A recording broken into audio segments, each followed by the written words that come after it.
Maneva na sema PENDREAM TV. PENDREAM TV de osia dem yopo. Yeah, Mr. Speaker. The Fisheries and Aquaculture Bill was introduced and referred by your good self to a committee.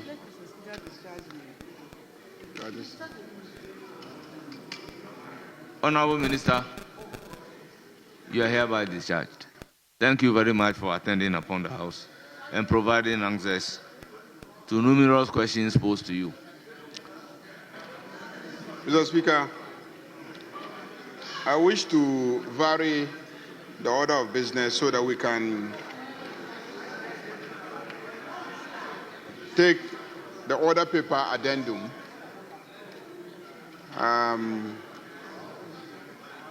The Minister for Fisheries and Aquaculture has indicated that she wants to withdraw the Fisheries and Aquaculture Bill that was laid in the House some time ago and referred to the committee, and then really a new bill. So if we can vary the order of business to enable us to take the item on the order paper addendum.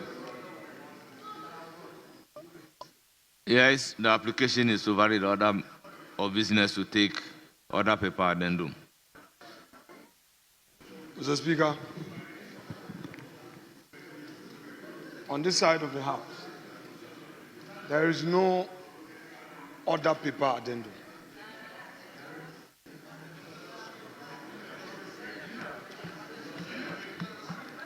The majority leader knows the practice of this House. When we agree to do any business and there's a need to bring any new business, you engage your colleague.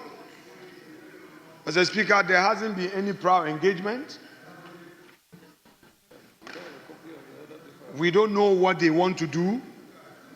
The usual surprises. I sit here, no order paper addendum.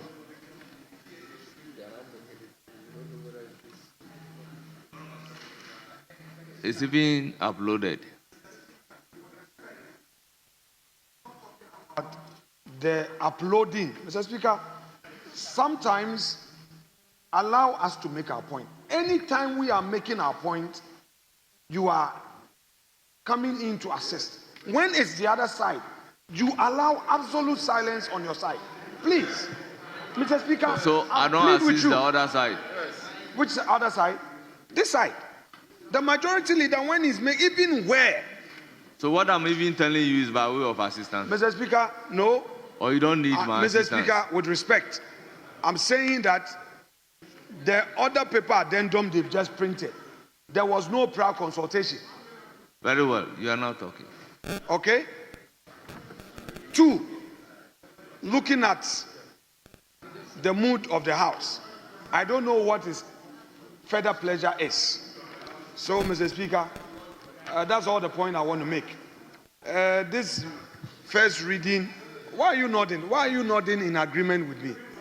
Which agreement? After causing mischief, after causing so much turbulence in this House today, you are now a diplomat.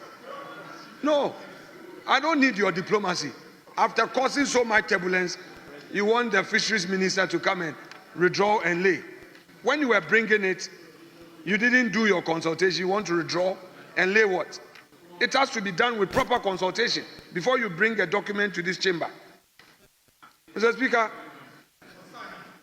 the majority leader did not engage his colleagues, as is the practice, unless the speaker will rule that since they are the majority, they can do anything. That one, we can't do anything about it. If it's the position of the speaker that the rules allow and that they will use common sense to interpret the rules, so be it. We cannot challenge the speaker. Our job is not to challenge the speaker. We will yield in obedience to the speaker. But we are telling the majority leader that there was no prior consultation. I will resist any attempt to be invited and be provoked. I will not. Mr. Speaker. Yes, Majority Leader. Yeah, I must apologize for not engaging him. Not.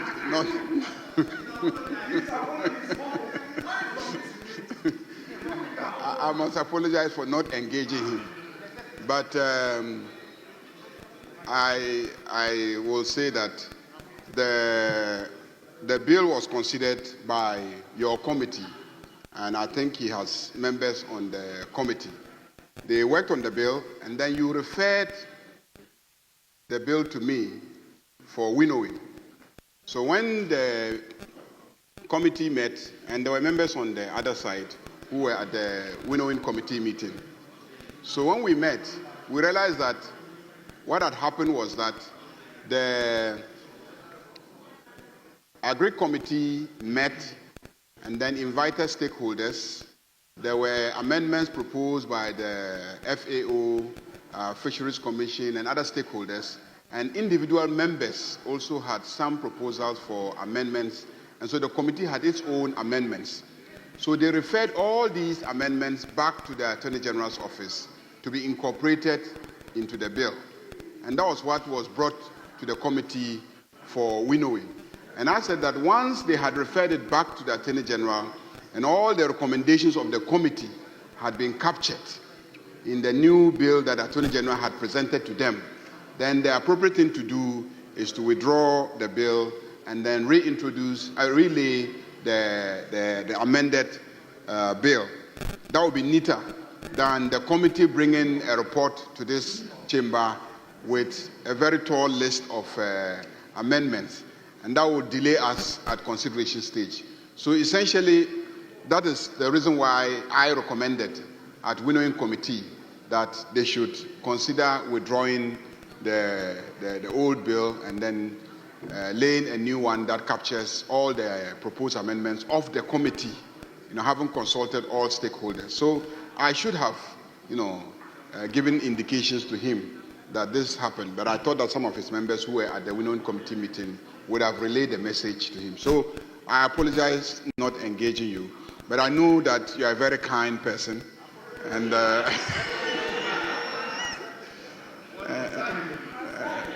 being a chief,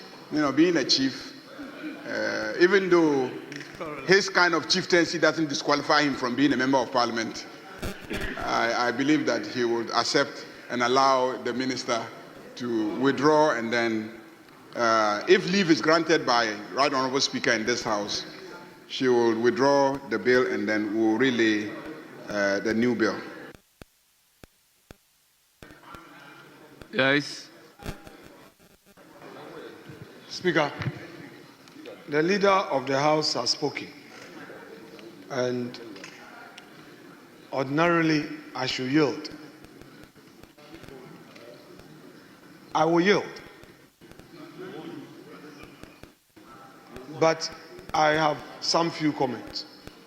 Mr. Speaker, I would agree with the Honourable Leader if he says that the committee, through winnowing, came up with some further recommendations, and that perhaps is informing the withdrawal and relay. It's not the first we're experiencing a situation like this.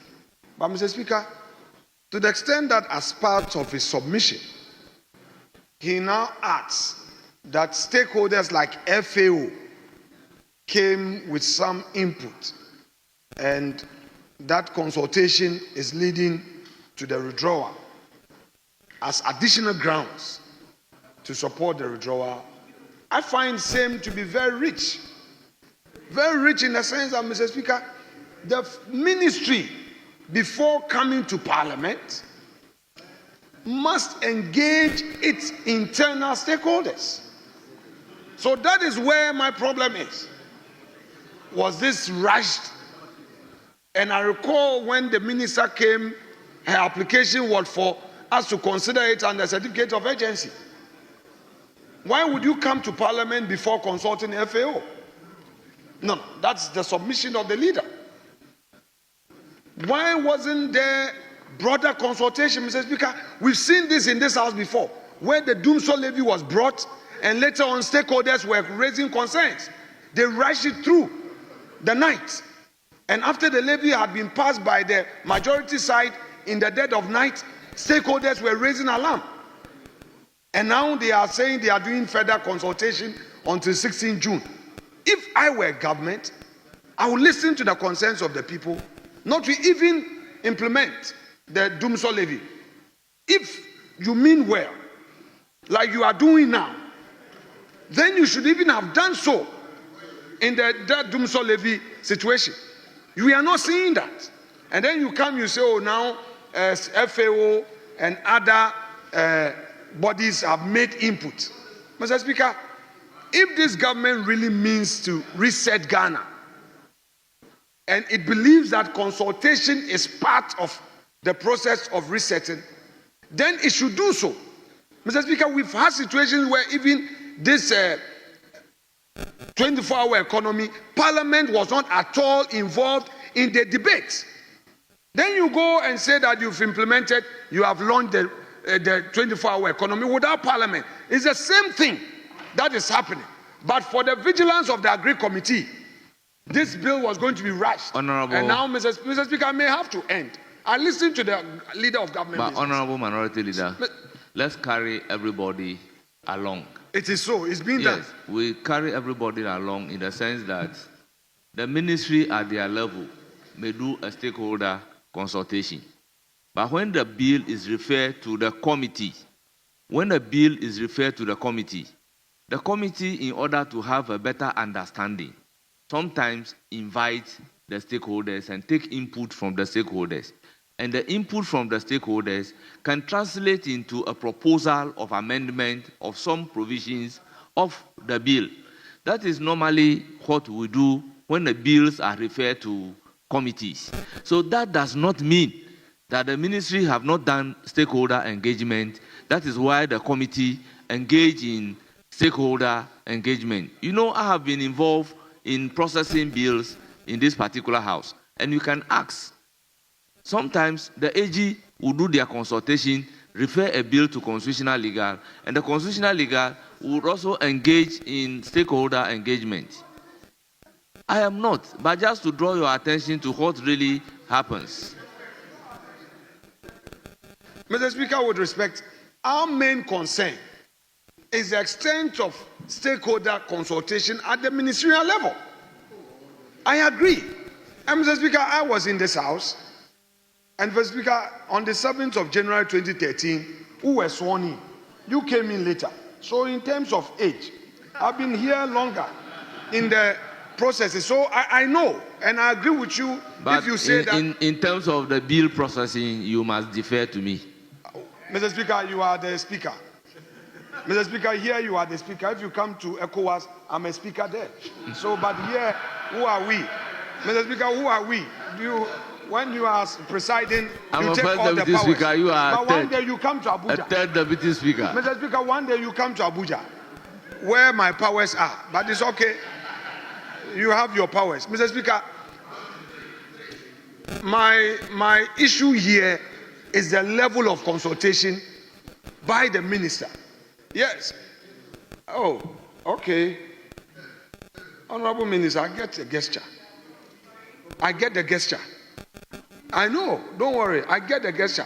I lived in a compound house, I get the gesture. I stayed in a compound house, so the cameras are capturing you very well. Don't worry, Minister, the cameras are capturing you. We are saying that, yes, we are saying that the consultation should have been brought. You don't rush your bill here and then expect Parliament to do your work for you. That is my issue. I agree that yes, of course, Parliament invites stakeholders, but not when you have failed to do your consultation. Because if you have done it well, if you did it and did it well, FAO will not now come and say that they are making input. That's my problem.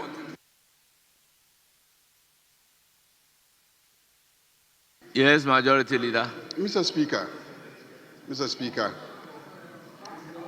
no one has said that in formulating the original bill, FAO, Fisheries Commission, and the various stakeholders were not consulted. Nobody has said that.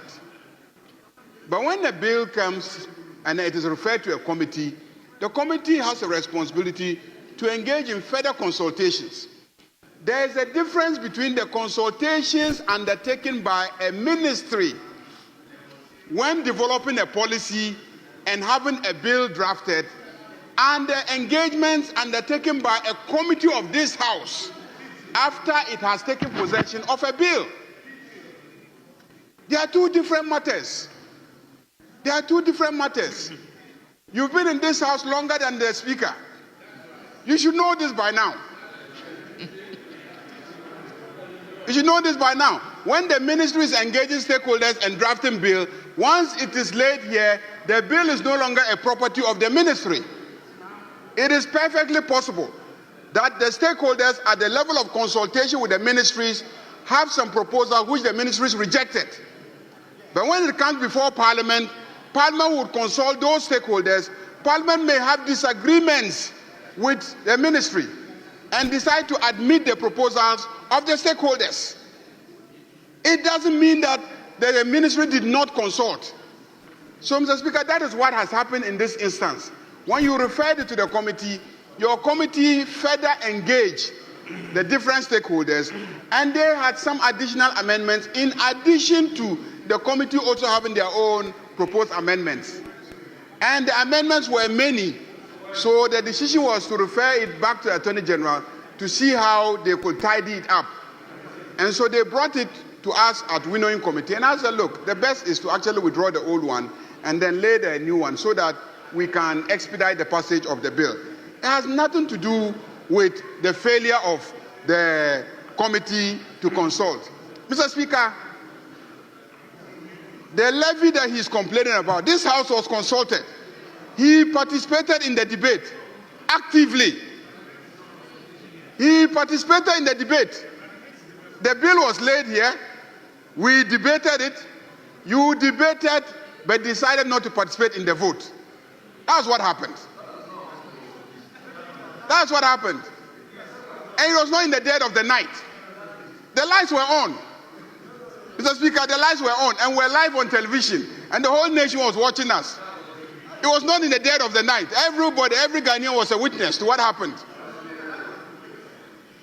Mr. Speaker, and we passed the bill on a condition that it will not lead to increase in fuel prices at the ex-pump. And because we haven't really been able to do that, we are holding on with implementation. These are people who keep their promises. We keep our promises. So, Mr. Speaker, I think that he has no issue with the matter. Oh.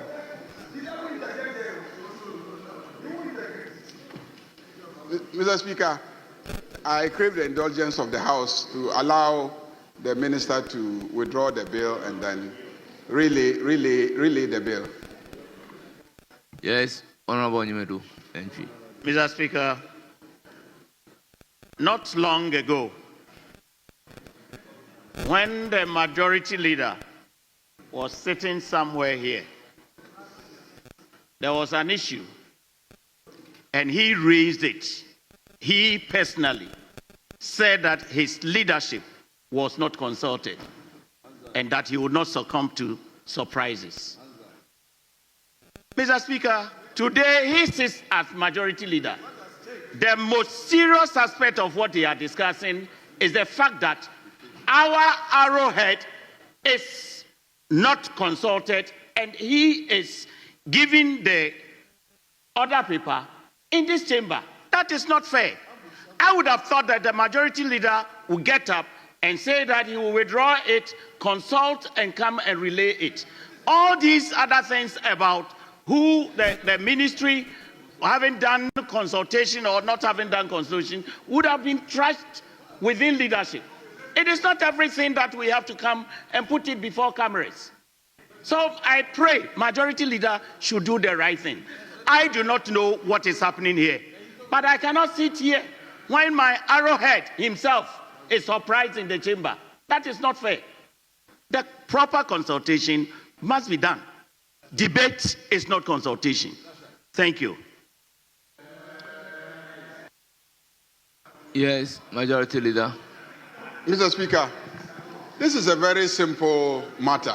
Mr. Speaker, this is a bill that was laid in this House, property of the House. Mr. Speaker, you referred it to your committee. Your committee went and brought some proposed amendments. It was captured in their report. On the day that they were going to take it, you, Mr. Speaker, referred it to my committee, the winnowing committee. The winnowing committee met this afternoon. And at the meeting, we concluded that the best thing to do is to withdraw the bill and then relay the bill. Very simple matter. So we invited the minister.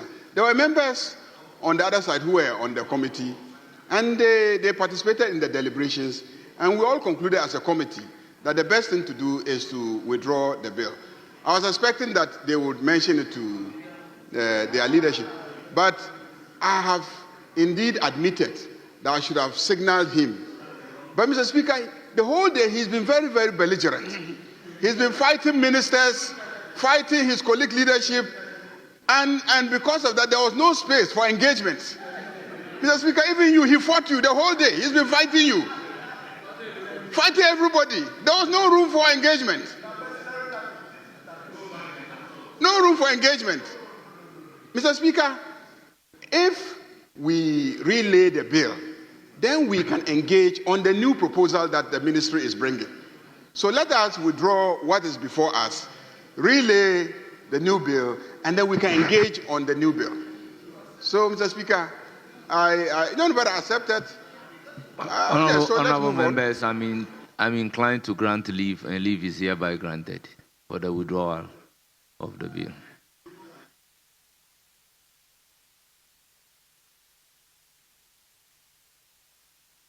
Yes, Honorable Minister. Thank you very much, Mr. Speaker. Mr. Speaker, guided by Order 173, I wish to request the leave of the House to withdraw the Fisheries and Aquaculture Bill earlier laid in this House as a result of further comments that have come up. So, Mr. Speaker, I hereby seek leave to withdraw the bill as laid on 3rd June and accordingly request to be allowed to lay the updated bill titled Fisheries and Aquaculture Bill 2025. Leave is accordingly granted. Then what? So go ahead. That you now request. Bow.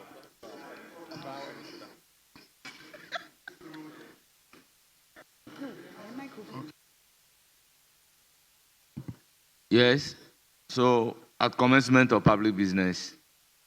So, Mr. Speaker, if we can now take presentation and first reading of bills. Bills, yes.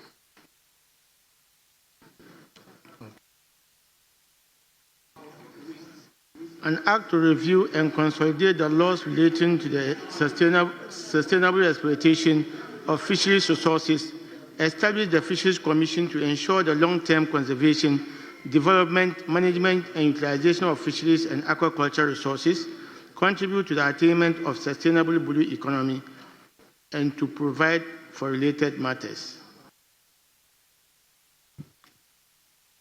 Honourable members, the Fisheries and Aquaculture Bill 2025 is accordingly read the first time and referred to the committee responsible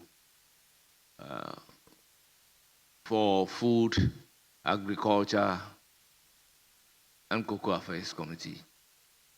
Yes, Honourable Leader. Yeah, Mr. Speaker, the bill is not gazetted and therefore brought under a certificate of urgency as previously done. I would urge upon the committee to consider the agency or otherwise and report to this House.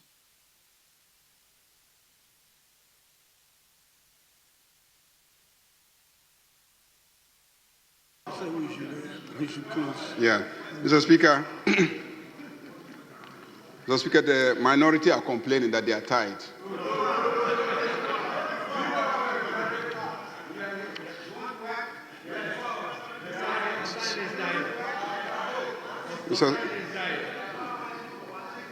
Mr. Speaker, as you can see, this side of the house is depleted. It's a manifestation of exhaustion. Members have gone home to rest.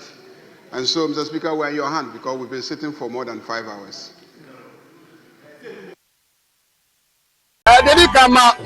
PENDREAM TV. Now, so far so good. Say open online portal e Ghana. Nipa share, nipa follow, nipa comment here. To my best of knowledge, without any biases, PENDREAM TV.